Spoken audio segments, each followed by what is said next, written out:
Bueno, continuamos con la segunda parte de la parte 2. En la parte de diuréticos normalmente se utilizan como, si no ceden, por ejemplo, la hipertensión no cede con antihipertensivos, solo muchas veces se los utiliza para ayudar a los antihipertensivos a disminuir la presión arterial.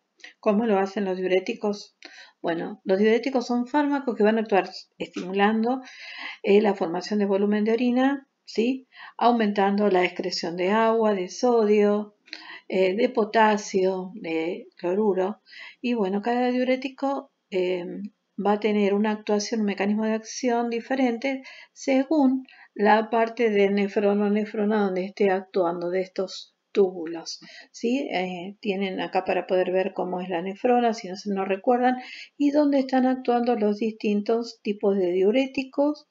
Tenemos diuréticos del ASA, que son los de alto techo, que bueno, son los más potentes, es el caso de la furosemida, ahorradores de potasio, son más débiles. El que más utilizamos es espironolactona. No solamente es débil, sino tarda un tiempo en actuar, ¿sí? Después tenemos los diuréticos tiacídicos. El más utilizado es hidroclorotiazida. También tenemos diuréticos osmóticos. También tenemos que no se reabsorben estos, ¿sí? Y se excretan por los túbulos renales. Se filtran por el glomérulo, pasan, digamos, y arrastran agua, como en el caso de manitol. Y después tenemos diuréticos inhibidores de la anhidrasa carbónica, como la acetozolamida, que se utiliza para la presión intraocular. Bueno, este es un poco que el mecanismo, tiene los distintos mecanismos a nivel de los distintos túbulos. Túbulo proximal tenemos los diuréticos osmóticos, los tiacídicos están en el túbulo, en la primera parte del túbulo distal, y después tenemos los diuréticos del ASA, que están en el ASA de Henle, que es esta que tenemos acá, como esta partecita de acá, ¿sí? Y luego tenemos lo que son los diuréticos ahorradores de potasio, como habíamos visto, que retienen el potasio, ¿sí? No se excreta el potasio. Bueno, acá tenemos más detallado la furosemida.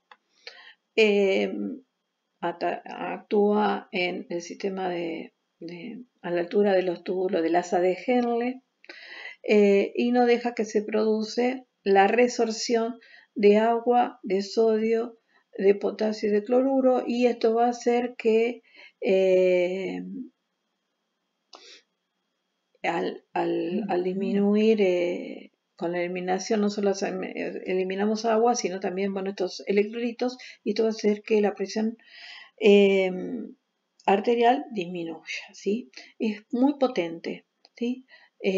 Por eso se llama de alto techo o de LASA, ¿sí? Furosemida viene en dos presentaciones, ampollas y en comprimidos. Se utilizan en las distintas patologías que habíamos colocado en el cuadrito. Acá podemos ver también las potencias farmacológicas que tienen los diuréticos según en la parte de los túbulos donde estén actuando. Es un poquito más de lo que vimos ahí recién. Nada de otro mundo. Bueno, acá tenemos para qué se utiliza la furosemida, además de las enfermedades, o sea, la hipertensión arterial. Bueno, hipertensión ayudando a los antihipertensivos, por eso se asocian cuando hay un cuadro de hipertensión resistente que no responde a los antihipertensivos comunes, pacientes que tengan edema agudo de pulmón, pacientes con insuficiencias cardíacas, cuando haya edemas, todo lo que sea edemas, cuando haya cuadros de ascitis por cirrosis hepáticas, insuficiencia renal aguda, hipercalcemia o hiperpotasemia, porque bueno, elimina todos los electrolíticos, y también cuando tenemos sobredosis de fármacos. Esto me olvidé hoy de mencionarlo, porque, bueno, ayudamos a la excreción de los fármacos si hay una sobredosis, accidental o no, que haga que podamos eliminar mucho más rápido ese medicamento de la circulación a través de la orina, siempre y cuando ese fármaco se elimine se excrete a través de orina. Bueno, dentro de las reacciones adversas de diuréticos, si quieren podemos generalizar, bueno, lo que es hipopotasemia, o sea, disminución del potasio, hiponatremia, disminución del sodio, hipocalcemia, disminución de lo que sería el calcio, ¿sí? Esas serían las reacciones adversas que pueden aparecer en estos diuréticos, más que nada en estos de LASA, que son muy potentes. Van a producir, al variar los electrolitos, también puede producir y también eliminar cloruro, alcalosis metabólicas, hipovolemia, disminuir el volumen de sangre porque estoy eliminando mucho líquido, mucha agua, hipotensión, que es lo que queremos lograr cuando nosotros se lo damos a nuestros pacientes, eliminar, si es para ayudar a un cuadro de hipertensión, o si tenemos edematización y necesitamos también eliminar líquidos. Y otro de los efectos que tiene la furosemida como importante en una reacción adversa importante es la ototoxicidad, que muchas veces se potencia, por eso puse los aminoglucósidos ahí, con estos fármacos que ya habíamos visto que eran antibióticos, que de por sí son ototóxicos, y si coinciden es como que estamos potenciando esa ototoxicidad, ¿sí? Esa toxicidad en el oído. Bien, que puede causar sorderas, en algunos casos son reversibles, en la mayoría de los casos reversibles, pero puede ocurrir, ¿sí? Y el paciente puede manifestarnos eso. Obviamente que no le vamos a dar un diurético a un paciente que tenga bajo el sodio, bajo el potasio y bajo la calcemia y tenga poca, y no que tenga anuria, porque imagínense que le damos un diurético y le sacamos todo lo que ya estaba abajo de todos estos iones, se los terminamos de eliminar. Entonces, bueno, esto va a hacer que nuestros pacientes tengan complicaciones si utilizamos. Entonces está contraindicado en estos casos, ¿sí? Recuerden esto. Los diuréticos tiacídicos, bueno, son como más débiles, ¿sí? Más moderados, digamos, y también aumentan la excreción también de lo mismo, de cloro de sodio, de potasio, y el que más se utiliza es la hidroclorotiazida. Normalmente, en algún caso de hipertensión resistente, se puede dar conjuntamente con diuréticos de LASA, como por ejemplo la furosemida, para producir un efecto sinérgico y obtener un mejor efecto terapéutico, que sería una disminución de la TA. Bueno, ¿para qué se van a usar la hidroclorotiazida? Se usa para tratamiento de hipertensión, insuficiencia cardíaca, puede ser en algún caso de diabetes insípidas, nefrolitiasis. Bueno, normalmente vienen de 25, de 50 y de 100. Bueno, y acá está la dosis normal. Esto para que ustedes lo tengan, son comprimidos, ¿sí? Vía oral, sí, pero registren más o menos, lo dejo las dosis como para que ustedes sepan cuáles serían las dosis adecuadas. Bueno, efectos adversos, vuelvo a repetir todo lo mismo de hoy.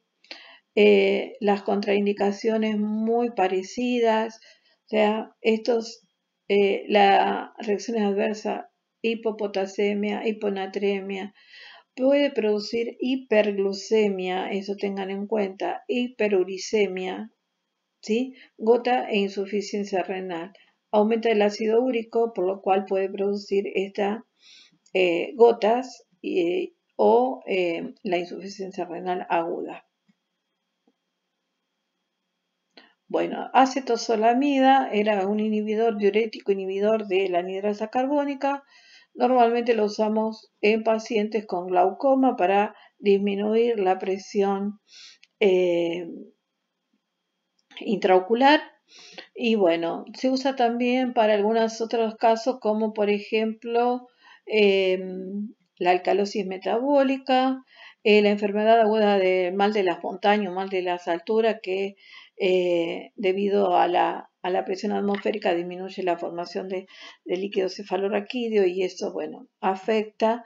Hay muchas veces que esto se lo utiliza para eso, pero lo más importante que tenemos es que se lo usamos para glaucoma. Los diuréticos osmóticos, bueno, el diurético osmótico que tenemos es el manitol.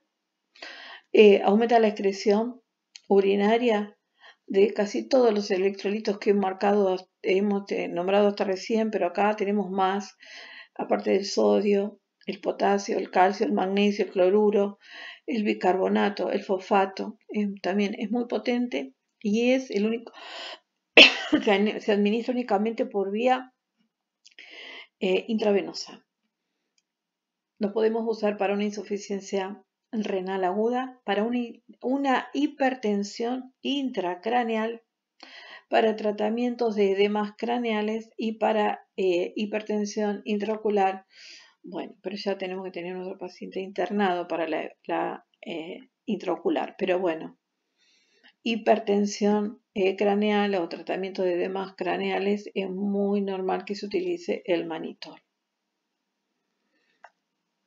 Bueno, también puede aparecer en pacientes que tengan en algún problema, por ejemplo, con alguna insuficiencia renal aguda o durante una cirugía prolongada. Puede ser usado para la presión intraocular, como le dije, bueno, siempre que sea hospitalizado. Y se utiliza solamente para la presión, reducir presión intracraneal, ¿sí? Debido a un edema cerebral, ¿sí? En otro caso de edema puede complicar los cuadros, ¿sí? Entonces, en la parte cardíaca y pulmonar no es adecuado, simplemente es para reducir presión intracraneal y debido a un edema cerebral. Pero si hay líquido en pulmón, líquido por insuficiencia cardíaca, no lo podemos utilizar, ¿sí? Bueno, ese es el más importante. Después hay otros como la urea o la glicerina, pero que usamos es manitol. Los otros no son de relevancia. Contraindicado, bueno, en una insuficiencia cardíaca, como lo dijimos, en un edema agudo de pulmón, en una hemorragia intracraneal activa. Hablamos hoy de lo que se usaba para edemas craneales, ¿sí? Por hipertensión craneal, pero no por hemorragia, ¿sí? Si hay hemorragia no puede usar el manitol. Bien, después tenemos los diuréticos ahorradores de potasio, que el más importante es la espironolactona, ¿sí? Porque no eliminan el potasio, eso es lo que tienen de diferente a los otros, no eliminan potasio. Espironolactona y eplerenona son uno de los más utilizados, pero el que más vamos a usar es espironolactona. Viene de 25 miligramos y de 100 miligramos en comprimidos. Bueno, acá tienen lo que acabo de repetir. Se van a usar obviamente hipertensión, insuficiencia cardíaca, cirrosis hepáticas. Esos son los usos más importantes. Bueno, el problema es que efectos adversos puede aumentar demasiado el potasio, puede producir hiperpotasemia porque no lo estaría eliminando el paciente, así que hay que hacer controles. Y bueno, no mucho más.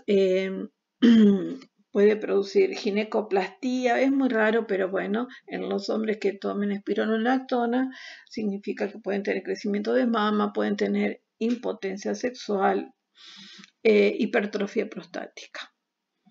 Bueno, ¿a quién no le podemos dar estos ahorradores de potasio, bueno, a pacientes que tengan aumentado el potasio justamente, a pacientes que tengan insuficiencia renal y alguna reacción de hipersensibilidad si la hay.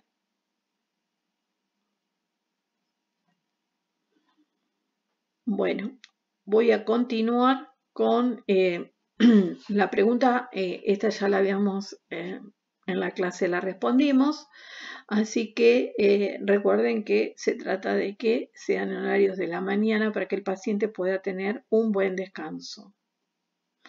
Y la hipotasemia, tengan en cuenta porque este efecto adverso que teníamos en la mayoría, excepto en los ahorradores de potasio, pero la mayoría de los diuréticos produce esto, es que va a provocar en nuestro paciente hay un desplazamiento del potasio, ¿sí? Del exterior al interior de la célula, y eso va a hacer que haya algunas alteraciones como debilidad muscular, como calambres,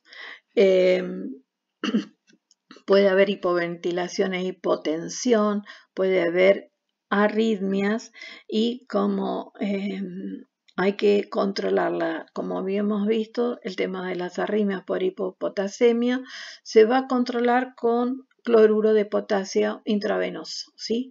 Eso hay que tener mucho cuidado el manejo con una monitorización con bombas en el caso de que lo requieran, porque seguramente puede haber otros medicamentos juntos, así que hay que tener mucho cuidado.